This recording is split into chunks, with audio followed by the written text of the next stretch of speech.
주시고 내 삶의 주인 되시는 내 맘의 노래 되시는 그는 크신 나의 예수님.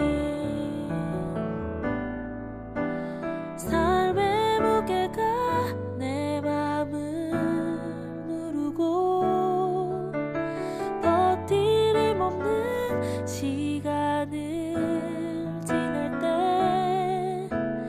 예수만 의지하는 삶 되기 원하네.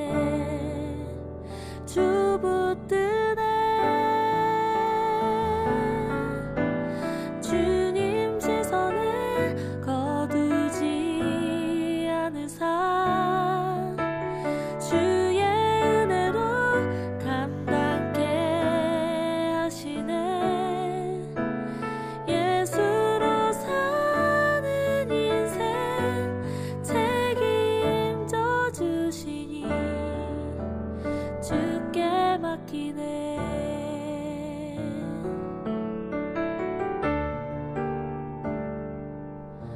내 안에 모든 염려는 절실한 기도 되리라.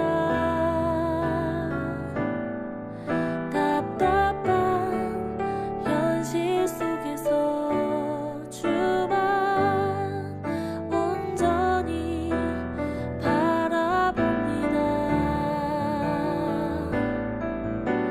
삶의 무게가 내 맘을 누르고 버티림 없는 시간을 지날 때 예수만 의지하는 삶 되기 원하네. 주 붙드네. 주님 시선을 거두지 않은 삶 주의 은혜로 감당케 하시네. 예수로 사는 인생 책임져 주시니 주께 맡기네. 예수로 사는 인생 책임져 주시니 주께 맡기네.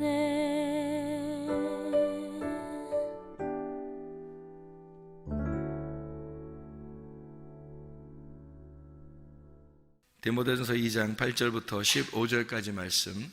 그러므로 각 처에서 남자들이 분노와 다툼이 없이 거룩한 손을 들어 기도하기를 원하노라.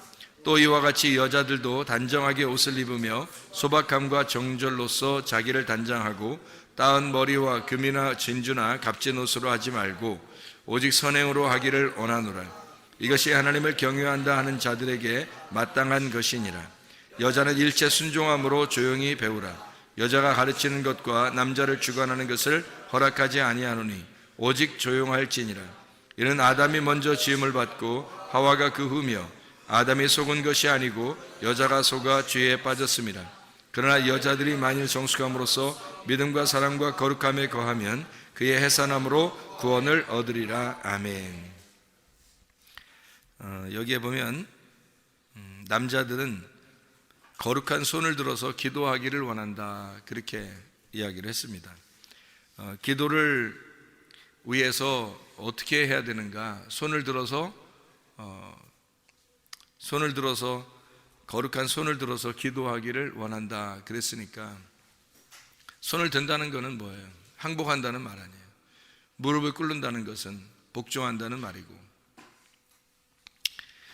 기도를 위해서 어떤 삶이 우리가 필요하냐면 무덤에 들어가는 삶이 필요한 거예요. 무덤에 들어가는 삶. 사람이 아기가 이렇게 낳잖아요. 아기 나면 아기가 처음에 어디로 들어가요? 아기가 뱃속에 들어가요. 애기가 잉태됐다 이 말이에요. 그럼 그 안에서 몇 달 동안 훈련을 받아요. 10달 동안 훈련을 받아요. 애기가 태어났네. 태어나면 가만히 있어요? 아니면은 유치원도 들어가고 학교도 들어가요? 유치원도 들어가고 학교도 들어가요. 뭐 하는 거예요 거기서?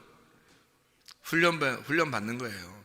이 세상에서 훈련을 받는 거라고.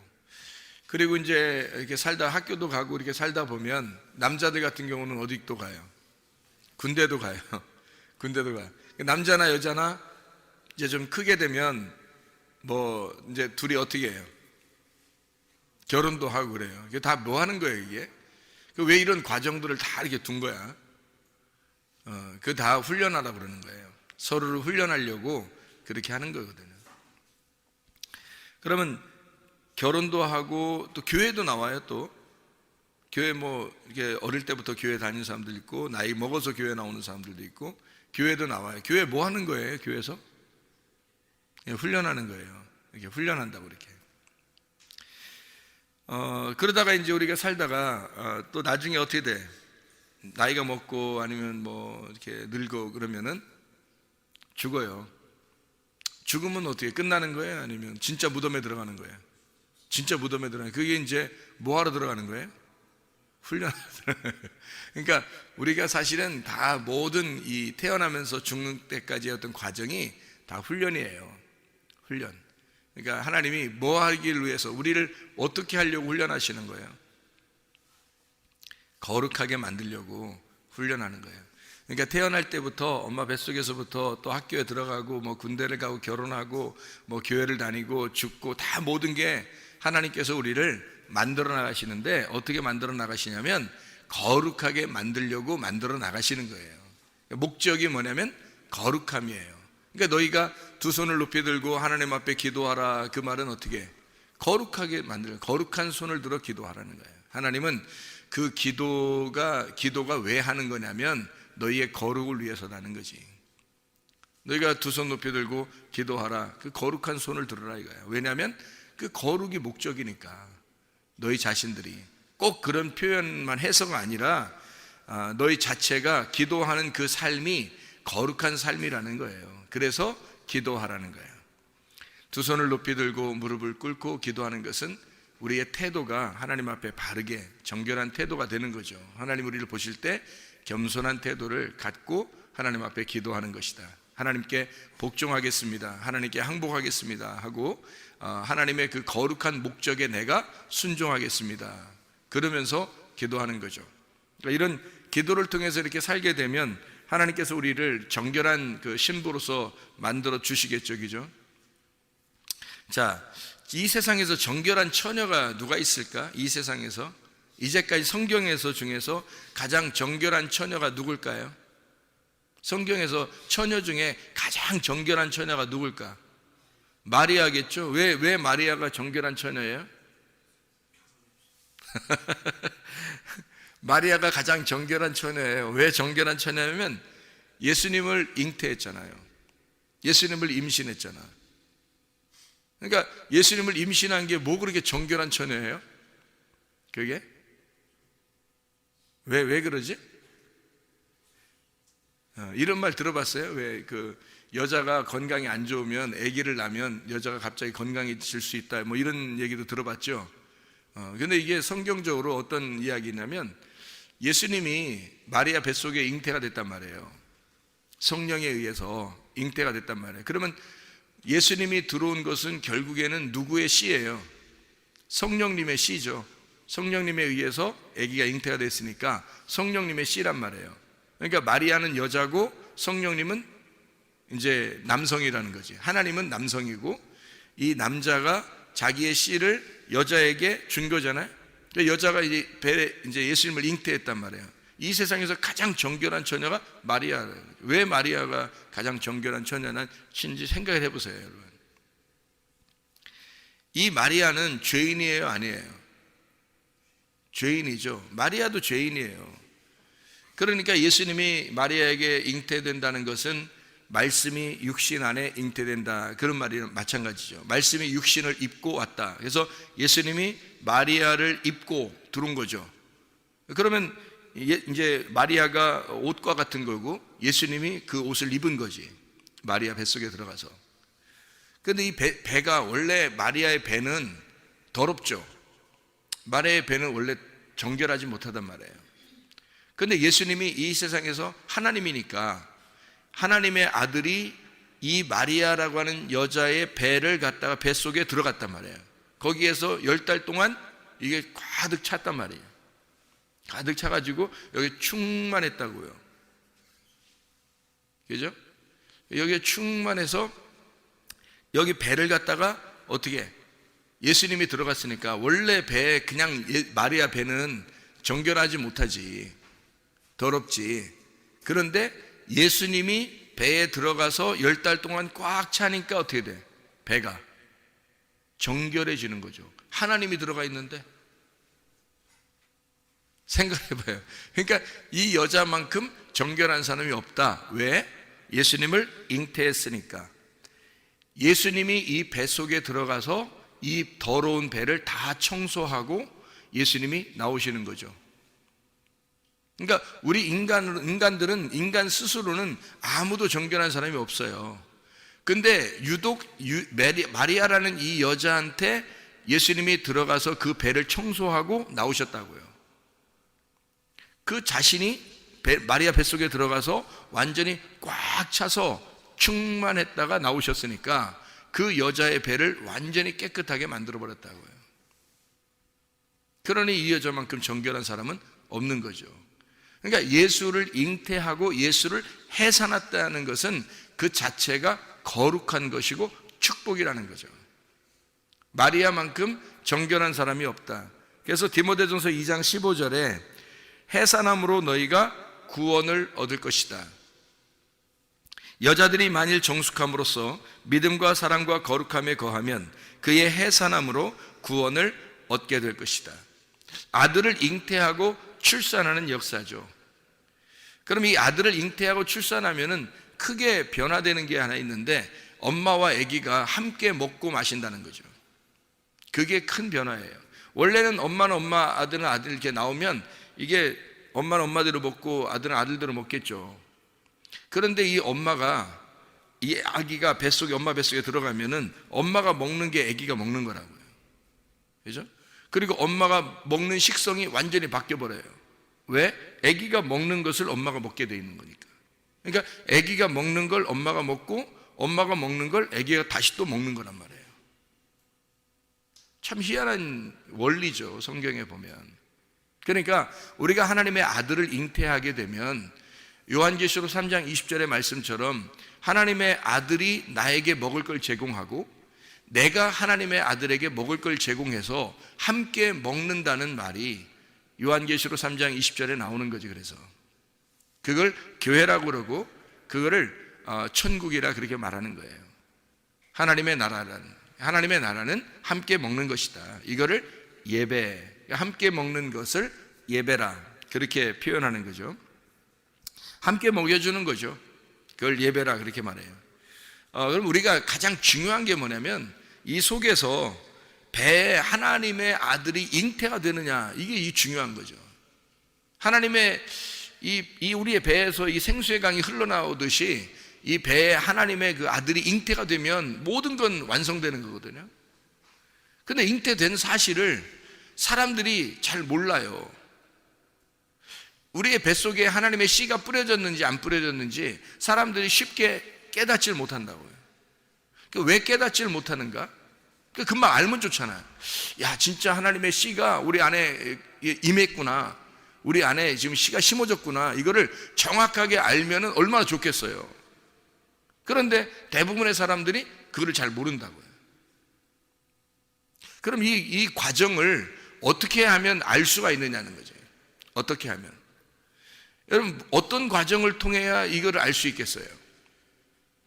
어떤 과정을 통하면 하나님의 아들이 내 속에 씨를 심었구나, 내 속에 잉태가 되었구나, 이제 해산하는 고통만, 이 해산의 고통을 통해서 내가 진짜 구원을 받겠구나 라고 하는 것을 어떻게, 어떤 과정을 통해서 알 수 있을까? 이게 아기가 있다는 사실을, 하나님의 아들이 우리 속에 들어왔다는 사실을 어떤 과정을 통해서 알 수 있을까? 회개하는 과정을 통해서 알 수 있어요. 회개하는 과정이 안 되면 이게 이해를 못 해요. 자기 속에 들어와 있는지를 씨는 분명히 떨어졌는데 이게 씨가 있는지 확인을 해야 되려면 반드시 회개가 필요하다고요. 그래서 그 회개하는 것은 거룩한 손을 들어 하나님 앞에 기도할 때 그걸 아는 거예요. 거룩한 손을 들어 하나님 앞에 기도하는 자에게 하나님은 그가 예수 하나님의 아들이 잉태가 됐구나 라고 하는 것을 그때 알 수 있다는 거지. 그러면 예수님의 제자들한테도 그런 일이 일어났는지 한번 생각해 봐요, 여러분이. 하나님의 아들이 속에 진짜 내 속에 들어왔구나라는 것을 언제 그들이 깨달았을까? 언제? 오순절날 깨달았단 말이에요. 오순절날 사도행전 그 2장에 보면 1절부터 4절에 하나님의 성령이 막 이렇게 임한단 말이에요. 막 성령이 막 충만하게 그때 임해가지고 막 안다고 해요, 사람들이. 막 성령이 충만하게 임하니까 그들이 그때 성령의 충만함을 깨달았단 말이에요, 이렇게. 그런데 그날 성령 받았나요? 여러분 생각해봐. 그날 성령 받았냐고? 아니라고. 그날 성령 받은 게 아니라 사실은 요한복음 20장 22절에 성령을 받았다고요. 그거 잘 생각해 보라고. 그러니까 요한복음 20장 22절에 하나님의 생기가 들어왔어요. 그게 창세기 2장 7절에 나와 있는 하나님이 흙으로 사람을 만들고 하나님이 생기를 불어넣어 주신 거. 이래서 이제 사람이 살아있는 혼이 됐잖아요. 그게 창세기 2장 7절이잖아.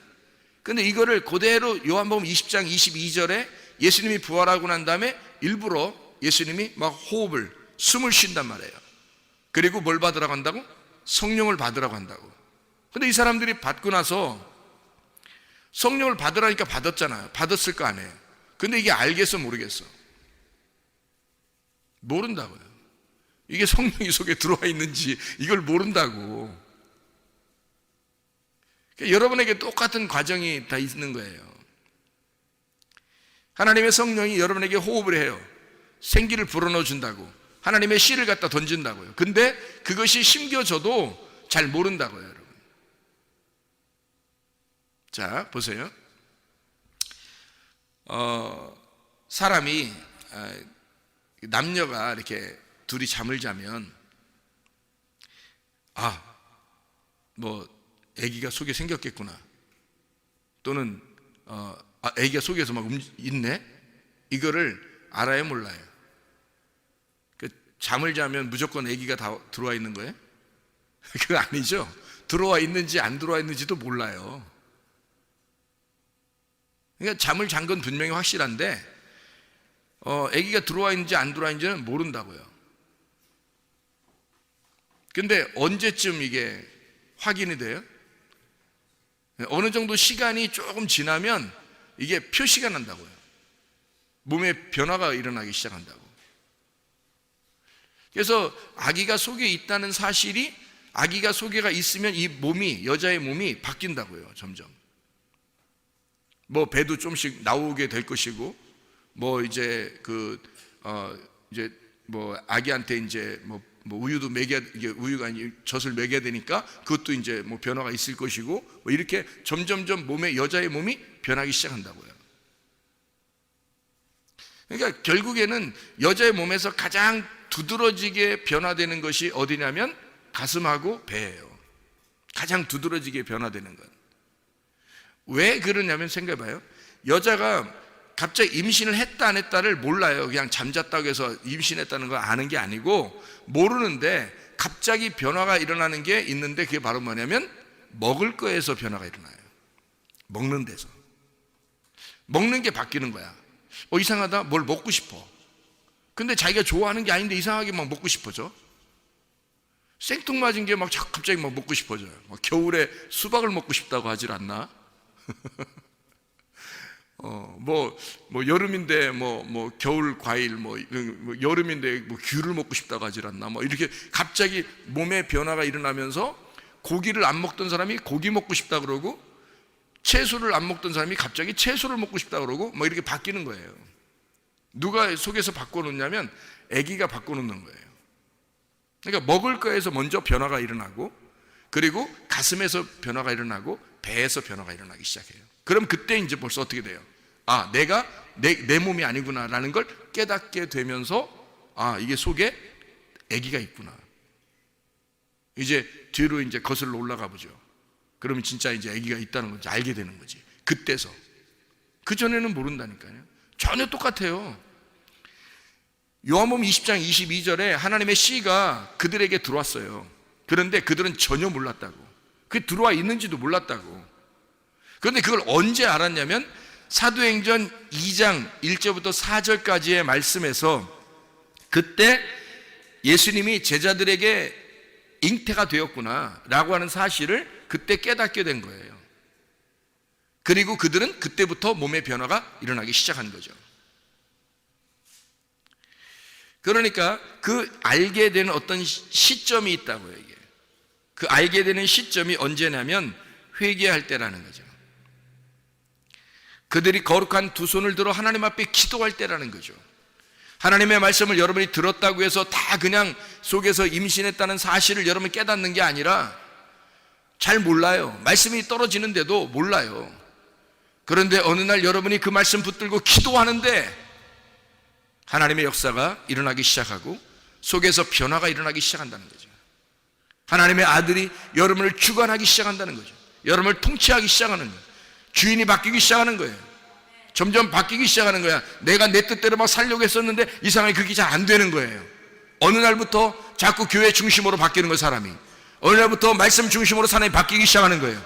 어느 날부터 하나님 중심으로 말씀이 막 이 속에 변화가 막 신호하기 시작하는 거예요. 자기도 모르게. 이게 임신했다고 하는 사실을 깨닫는 순간이라면, 이상하다. 내 몸에 변화가 일어나네.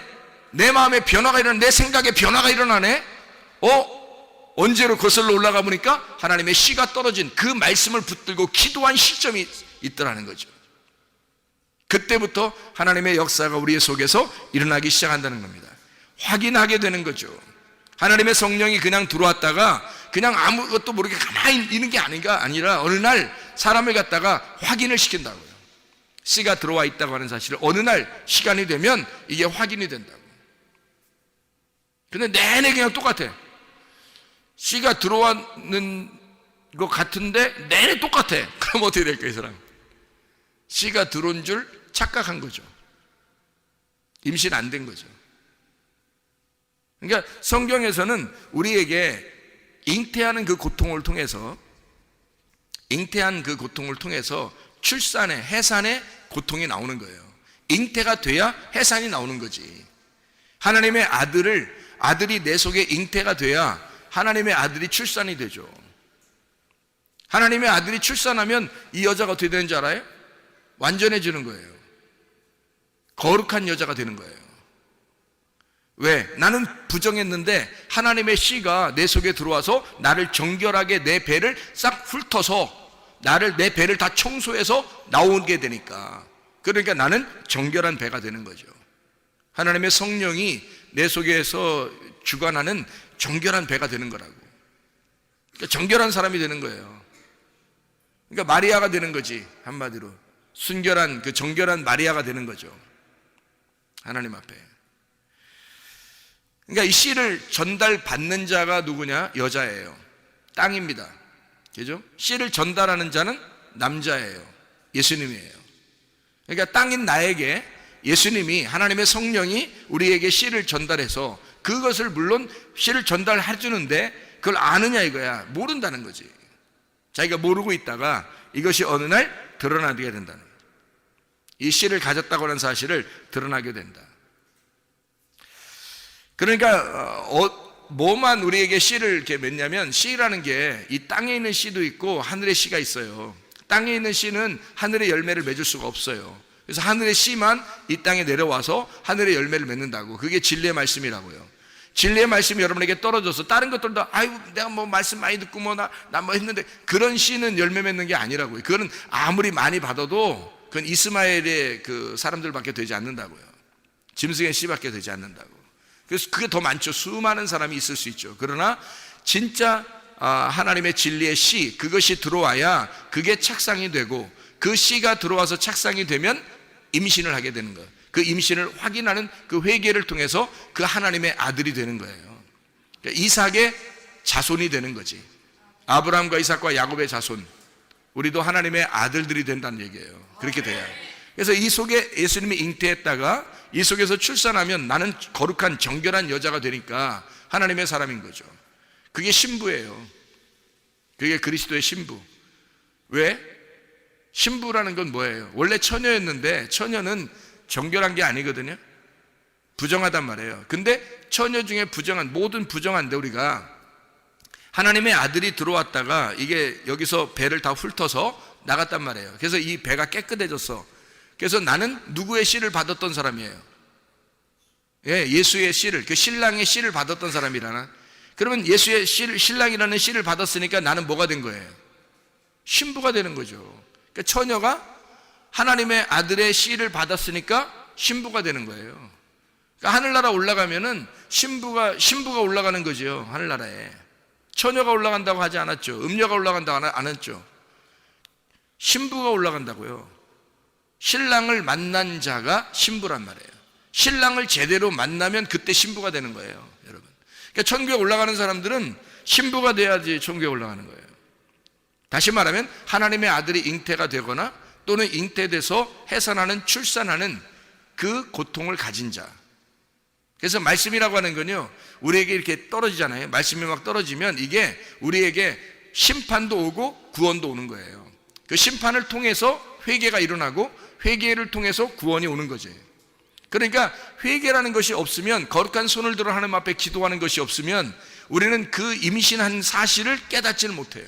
하나님의 씨가 떨어져서 내 속에서 하나님의 아들이 지금 자라나고 있다는 사실을 모른다고요. 그런데 회개를 통해서 하나님의 그 아들이 내 속에 있다는 사실을 알게 되는 거죠. 비로소. 그래서 하나님의 그 심판과 구원의 말씀이 위로부터 비가 내리듯이 막 떨어진다고. 그게 이른 비와 늦은 비예요. 이른 비와 늦은 비. 그래서 늦은 비가 언제 일어나면 봄에 일어나죠. 그게 오순절이라고요. 그게 성령 충만이란 말이에요. 그러니까 이른 비, 늦은 비가 있는데 그 늦은 비는 언제 일어나요? 봄에 일어나고, 이른 비는 가을에 일어나요. 예수님의 오시는 탄생의 얘기예요. 그러니까 예수님이 오실 때 그 오심도 이 땅에 오시는 거잖아요. 씨가 내렸다. 근데 그거를 사람들이 다 알았나요? 모르죠. 다 모르죠. 왜냐하면 예수님이 오셨어도 모르는 거예요. 씨가 떨어졌는데도 모르는 거야. 땅에 씨가 떨어졌는데도 몰라요. 왜? 어떻게 하면 알아요? 회개해야 안다니까. 자기가 완전히 돌아서야 아는 거예요. 땅을 쳐다보고 있으면 모른다고요. 어디서 씨가 떨어졌는지 그걸 보면 안다고요. 그 시점을 봐야지만이 안다고. 그래서 회개라고 하는 건 내가 나를 돌이키는 거예요. 하나님 앞에. 하나님으로부터 내가 떨어져 있는데 하나님의 마음에 내가 돌이키는 거. 그래서 하나님의 마음하고 떨어져 있는 사람이 하나님의 마음에게 돌아가 보니까 씨가 임신되어 있던 거예요. 땅에 씨가 떨어진 거야. 예수 그리스도가 이 땅에 오신 거예요. 근데 예수 그리스도가 오셔가지고 언제 확인이 돼? 우리가 오순절 때 확인한다니까요. 제자들도 예수님을 만나서 처음에 예수님 만나서 예수님과 함께 따라다녔죠. 알았어요? 몰랐어요? 잘 몰라요. 그렇게 따라다녀도 잘 모른다고. 그리고 예수님이 부활하고 난 다음에 생기를 이제 불어넣어 준다고요. 호흡하면서 성령을 받으라고. 근데 성령을 받으라고 했는데도 그게 성령이 뭔지 이게 변화가 일어나지 않으니까, 아무 변화가 일어나지 않으니까 모른다고. 모르고 있다가 언제 깨달아요? 그들이 오순절까지 기도하는, 예루살렘을 떠나지 아니하고 너희가 기도하고 있어라 그랬으니까 거기서 기도할 때, 그때 그 오순절까지 기도하는데 오순절날이 딱 임하니까 막 역사가 일어나기 시작하는 거예요. 자기에게 변화가 일어나기 시작하는 거예요. 그때 확인이 된 거죠. 그러니까 예루살렘을 떠나지 말고 너희가 여기서 기도하고 있어라. 그 기도하고 있을 때, 하나님의 거룩한 손을 들어 하나님 앞에 기도할 때 너가 정결한 처녀임을, 정결한 여인임을 확증해 주겠다는 겁니다.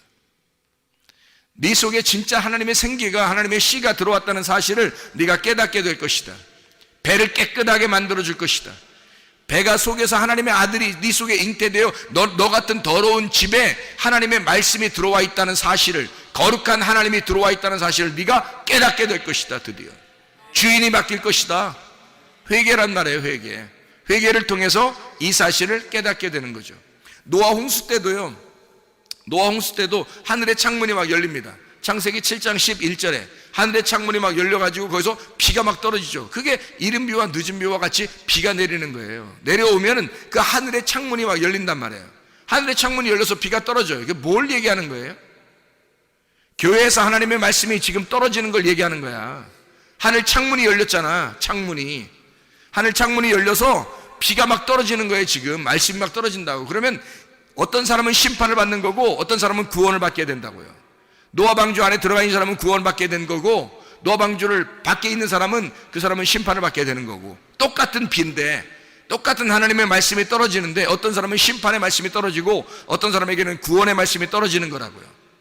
하늘의 창문이 열리면, 그 창문이 열리면 그런 날이 오게 된다. 그 날이에요. 그게 하나님의 두려운 날, 크고 두려운 날, 여호와의 크고 두려운 날이 이 날이라고요. 심판하는 날, 구원하는 날, 하나님의 하늘의 창문이 열리는 날, 여러분의 마음이 열리고 하나님께서 말씀을 하시는 날, 그렇게 심판하시는, 말씀하시는 날, 그러면 여러분이 깨져서 죽으면 구원받는 거죠. 무덤 안에 들어가면, 노아 방주 안에 들어가면 구원받는 거죠.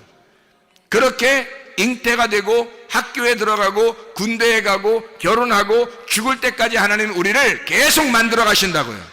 뭐로요? 거룩하게, 하나님의 거룩함으로, 하나님의 창조의 목적대로 하나님의 모습처럼 만들어 나가신다고요. 처음에는 그런 모습이 아니었는데 하나님이 계속 만들어서 하나님의 모습으로 만들어버리는 거라고 이게. 그게 하나님의 역사라고요. 우리 보고 기도하라 그러죠. 왜냐하면 너희가 기도를 통해서 그걸 깨닫게 되니까. 기도하지 않으면 이거를 알지 못한다는 얘기야. 너희에게 씨가 떨어졌는데도 이해를 못해요. 무슨 이게 떨어졌는지도 모른다고요. 근데 기도할 때 깨닫는 거야. 기도할 때 말씀을 붙들고 기도하는 거예요. 아, 그 말씀이 내게 떨어진 하나님의 말씀의 씨앗이었구나, 하나님의 아들이었구나, 이 속에 잉태됐구나 하는 사실을 그가 간절하게 거룩한 두 손을 들어 기도할 때 깨닫는 것이라 이 말입니다. 여자는 그 뱃속에서 내 속에 잉태가 되었구나 라고 하는, 내 땅이라는 이 아래 나 여자에게 남자의 씨가, 신랑이라는 예수의 씨가 땅에 떨어졌구나, 하나님의 말씀이 떨어졌구나 내 속에, 이거를 알게 되는 거죠, 여자가. 그래서 이것을 출산하게 되면, 아이를 출산하지, 해산하고 출산하게 되잖아요. 그러면 뭐가 돼요? 이 여자가 엄마가 되죠. 엄마가 되면 완전해지는 거예요. 엄마가 되면 이제는 완전해지죠. 그래서 아이를 출산하게 되고 그 아이가 알고 보니까 하나님의 아들이었다는 말이죠. 그래서 그 아들이 자기의 신랑이었던 거예요. 그 막장인가?